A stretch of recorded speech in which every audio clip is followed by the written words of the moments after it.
So I've been asked to talk to you. If you have any questions at the end of it, and if you have any doubts, you can ask me. I'll just be sharing, I think, what maybe worked out for me. Hopefully, it works out for all of you and most of you.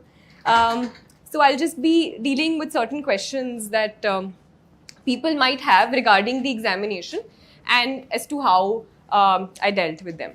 So firstly is with respect to what motivated me to take up civil services as my career. And I think this is very important because as all of you know, this is not an easy journey. It's not something that you prepare for in 1 week or a few months. It requires a certain amount of commitment. At least, I think, 2 years at the minimum, because I think at least 1 year before you start giving the examination or appear for your prelims, and at least 1 year during which the examination itself takes place. So you need to understand why you're sitting for this examination. So for me, I personally wanted to do something I always felt. I think it would be personally fulfilling for me to do something in which I could do something for people around me, help them in some way, work on the ground. And this gave me a sort of fulfillment. And I felt that the civil services provides me a platform where I can best do that to my ability. So it's important for you to understand why you want to do it. If it's only because of parental pressure, if it's only because of the status, if it's only because you think it'll give you a certain amount of respect in life, I think that sort of motivation won't keep you going for as long as 2 years. And so you need to understand that and go forward thinking that.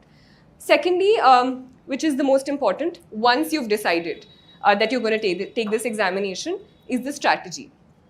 And there are 3 levels, prelims, mains, and interview. So there's, first and foremost, it's important to understand that there's no clear-cut division in terms of कि अच्छा अभी prelims की पढ़ाई, फिर mains की पढ़ाई, फिर interview की पढ़ाई.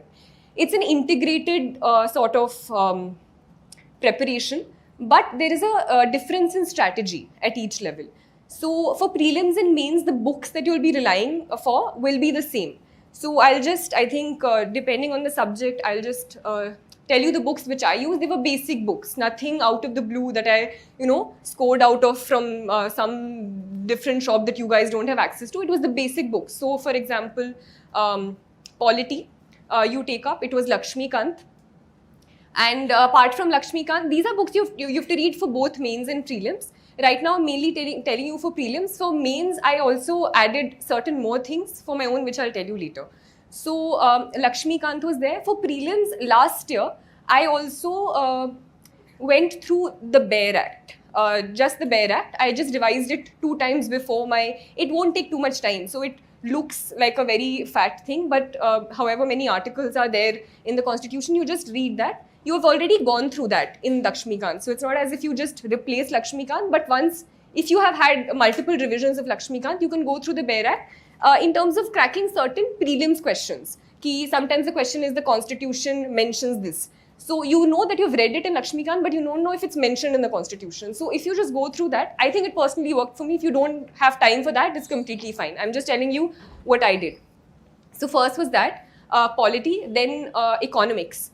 So economics, I used, I was in the residential coaching academy at Jamia. So there was, I didn't go for all the classes there, but there was a sir who sadly passed away during the pandemic, Zulfikar sir. So his notes I mainly relied on.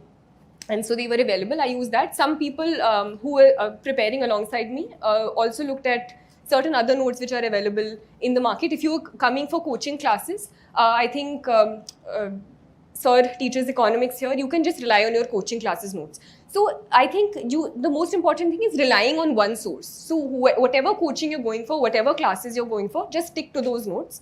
Apart from that, you can refer any book. I personally didn't use it. 11th class NCRTs, people who have absolutely no background and who want to go through the basics of micro, macro and Indian economic development can go through the 11th, 12th NCRTs as well. Economics, history. I personally had a history optional background, so I didn't go through many other books, but Spectrum is one thing all of you can go through for modern history.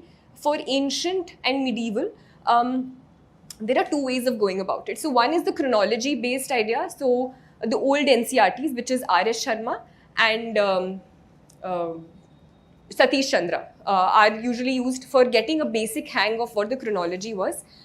For the prelims, I also went through the themes books. But because I was already a humanities student, it took me a little less time. I just skimmed through them and jotted down points which I thought were important with regard to the prelims. So that is more useful for a thematic sort of study after you know the chronology of what happened in ancient, medieval, and modern. So that is how I went about with history. Geography, just sticking to the basic NCRTs, 11th and 12th mainly. You can also go back 9th, 10th if you feel you're not able to get a hang of the 11th ones. So that is there. What other subjects are there? Can any of you? Environment. Towards the end, closer to my prelims, I also used to do a sort of analysis of previous year papers. So based on that, I made a Google map of major national parks and sanctuaries in terms of understanding their location and not just like remembering them. So I just used to pin them and look there. I made a list of the endangered animals, the 22 species recovery program, just getting a hang of the environment that those specific animals live in. So certain things apart from the book you have to do on your own. So those things I used to sort of make a list about that. Basic, so that sort of analysis of previous year papers you can do. Any other subject? Yeah. Art and culture, I used 9th class fine arts. I think it's a good book with regard to a basic understanding of architecture, temples, which helps you in mains also. Last year there were questions which if you had gone through the fine arts book of 11th class, you could have answered sufficiently well. And for science and tech, I didn't use any specific material. You can go through the NCRTs. I think previous year's prelims paper, if you had gone through the NCRTs, it was a lot of like biology-based questions. If you just gone through previous year papers and looked at NCRTs, you would have been fine. I personally didn't go through that, but I think it's a good idea. And science and tech, I use the basic material that is available towards the end in terms of the whatever coaching books or compilations at the end which are available for prelims. I use that. So these were the basic books. Apart from that, for current affairs, you can use whatever coaching material. I used to use the compilations. I personally didn't go through monthly books because I didn't have that much time. But I have seen lots of people use the monthly books and leave the compilations. So they used to regularly read the monthlies, make tiny notes or underline, and then use the monthlies only. So that depends on you. I don't think it makes any difference. So these were the materials.